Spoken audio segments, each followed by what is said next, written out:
আসসালামু আলাইকুম। এই ভিডিওতে ইজতেমাতে বক্তা হাফেজ ওসামা ভাইজান একটি গুরুত্বপূর্ণ বিষয় আলোচনা করেছেন। আল্লাহর রাস্তায় না গেলে কেউ দুনিয়া বা আখিরাতের সত্যতা বুঝতে পারবে না।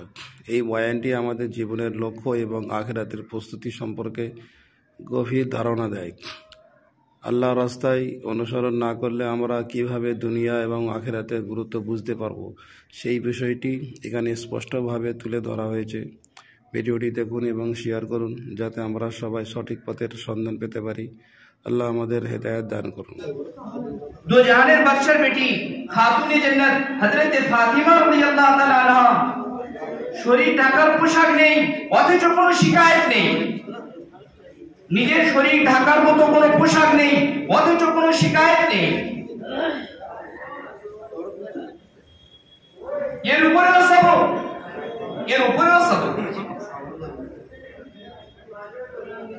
নিজের শরীর ঢাকার পোশাক নেই, বাচ্চাদেরকে অভুক্ত অবস্থাতে রেখেছেন, অথচ তারপরেও কোনো শিকায়েত নেই। ঘরের মাহৌল বেড়েছিল, পরিবেশ কায়েম হয়েছিল, হুকুম পুরো করা সহজ হয়েছিল। আজ বড় আফসোস আর দুঃখের কথা নেই, আজ মাহৌল আর পরিবেশ কায়েম না হওয়ার কারণে আজ আমরা আমল পুরা করতে দ্বিধাবোধ করছি, আজ আমরা আমল পুরা করতে অক্ষম। কিন্তু এই বৃষ্টির ফোঁটা যে মাহলে আসে, যে পরিবেশে আসে, সেভাবে হয়। যেমন আসমান থেকে বৃষ্টির ফোঁটা যদি বর্ষণ হয়, যদি কোনো ভালো পাত্রে এটাকে ধারণ করে নেই, তাহলে এটা পান করার উপযোগী হবে। একই আসমান থেকে বর্ষণ হলো, একটা ফোঁটা পান করার উপযোগী হয়ে গেল, অথচ এই ফোঁটা বর্ষণ করার পরে পান করা তো দূরের কথা, মানুষ হতে হাতও ধুতে চাইবে না।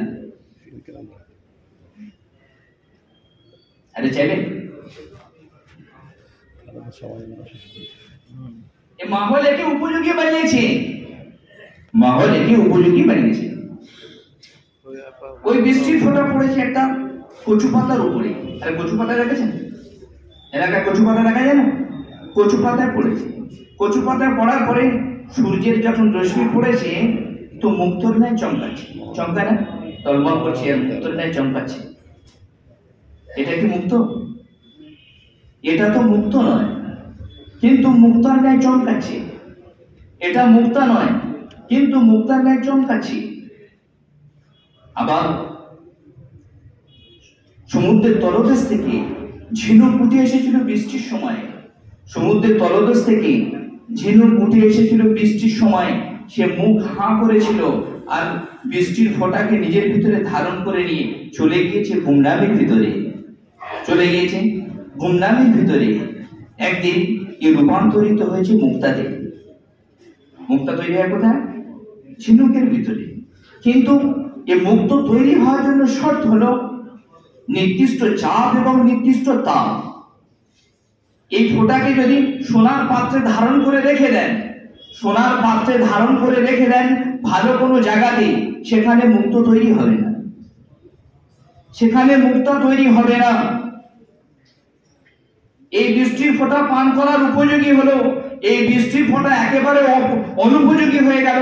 এই বৃষ্টির ফোঁটা মুক্তার ন্যায় চমকাতে লাগলো, কিন্তু মুক্তা নয়। কিন্তু এই বৃষ্টির ফোঁটা আবার মুক্তাতে রূপান্তরিত হলো। কোন জিনিস একে বাধ্য করেছে? মাহৌল একে বাধ্য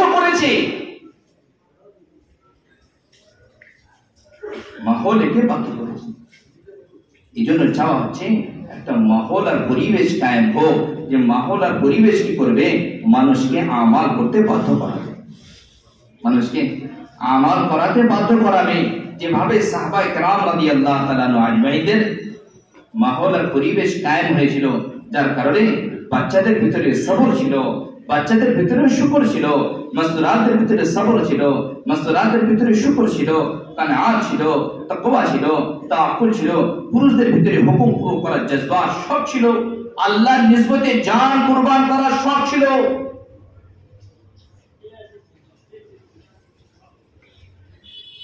हर तकादा পুরো করেছে সাহাবায়ে কেরাম রাদিয়াল্লাহু তাআলা আজমাইনা। যখন ঘরের মাহৌল বেড়েছে, পরিবেশ কায়েম হয়েছে, ঘরের মাসওয়ারাত পুরুষদেরকে আগে দেখছি তুমি পালিয়ে আসছো যুদ্ধক্ষেত্রে থেকে।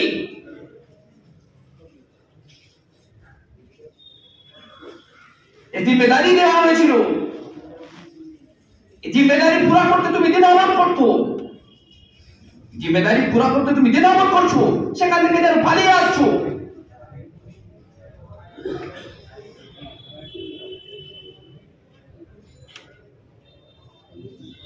এই जिम्मेदारी পুরো করার জন্য সাহাবায়ে কেরাম রাদিয়াল্লাহু তাআলা আনহুরা হার হালাতে ফিকির করেছিলেন। মাহৌল আর পরিবেশ কায়েম হয়েছিল, এর জন্য পুরো माहौल और परिवेश कायम। आज चाहो যে माहौल और परिवेश कायम हो, हर तकादा पूरा হবে, हर तकादा पूरा হবে। এজন্য মসজিদ আমাল দিয়ে আবাদ हो, हर 24 ঘন্টা আমাল দ্বারা আবাদ हो। हर तकादा মসজিদ থেকে পুরো হবে, যেভাবে हर तकादा মসজিদ থেকে পুরো হয়েছে। হুজুরের জামানাতে মসজিদ থেকে তৈরি হয়েছে হাফিজ, মসজিদ থেকে তৈরি হয়েছে আলিম, মসজিদ থেকে তৈরি হয়েছে মুহাদ্দিস, মসজিদ থেকে তৈরি হয়েছে মুফাসসির, মসজিদ থেকে তৈরি হয়েছে কোরআন। हर चीज তৈরি হয়েছে মসজিদ থেকে। মুজাহিদ বানার শখ আর জজবা পয়দা হয়েছিল মসজিদ থেকে, মসজিদ থেকে। আজও চাওয়া হচ্ছে, আজও চাওয়া হচ্ছে हर मस्जिद ওই আমাল দ্বারা জিন্দা হোক, যে আমাল হুজুরের জামানার মসজিদে চলতো, যার দ্বারা হুজুরের জামানার পুরুষদের মাহৌল বেনেছিল, পুরুষদের মেজাজ বেনেছিল, ঘরের মাহৌল বেনেছিল, পরিবেশ কায়েম হয়েছিল, হুকুম পুরো করা সহজ হয়েছিল, দিন মেনে নিয়েছিল। আজ আমাদের সামনে जिम्मेदारी বলতে, হুকুম পুরো করা বলতে আমরা নামাজ আদায় করাকে জানি, যাকাত আদায় করাকে জানি, মালি ইস্তেদাদ আছে হজ করাকে জানি, বছরে একবার রমজানে রোজা রাখতে হবে এটাকে জানি। কিন্তু जिम्मेदारी পুরো করা বলতে, হুকুম পুরো করা বলতে, যেটা দায়িত্ব जिम्मेदारी এই উম্মত হওয়ার নাতে আমাদের উপরে এক্সট্রা দায়িত্ব जिम्मेदारी ছিল, যে কথা দিয়ে শুরু করেছিলাম, সেই जिम्मेदारी আমরা ভুলে গিয়েছি। যে जिम्मेदारीকে পুরো করার জন্য সাহাবায়ে কেরাম রাদিয়াল্লাহু তাআলা আনহুরা তাদের জীবন যৌবনকে কুরবান করতে দ্বিধাবোধ করেনি, তাদের জীবন যৌবনকে কুরবান করতে দ্বিধাবোধ করেনি।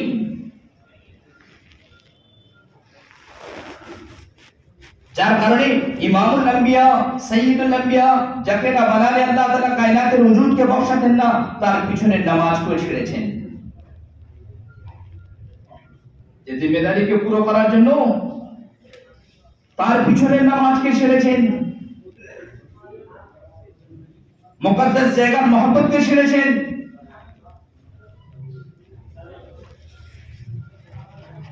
কবর বানাতে পারতো, কবর বানাতে পারতো বাইতুল মুআল্লাতে, জান্নাতুল মুআল্লাতে কবর বানাতে পারতো, জান্নাতুল বাকিতে নিজেদের কবরকে বানাতে পারতো, কিন্তু জান্নাতুল মুআল্লার পরোয়া করেনি, জান্নাতুল বাকির পরোয়া করেনি। এত সওয়াব তারপরেও সমস্ত কিছুকে পিছনে ফেলে जिम्मेदारीকে পুরো করার জন্য আগে বেড়েছি। সলক্ষ সাহাবা মওজুদ হুজ্জাতুল বিদাতি, অথচ তারপরেও 14 থেকে 15,000 সাহাবার কবর মক্কার মদিনার জমিনে পাওয়া যায়। বাকি সমস্ত সাহাবা তারা তাদের কবরকে দুনিয়ার এ প্রান্ত থেকে ও প্রান্তে বানিয়েছে, কিসের নিসবতে? जिम्मेदारीকে পুরো করার জন্য, जिम्मेदारीকে পুরো করার জন্য।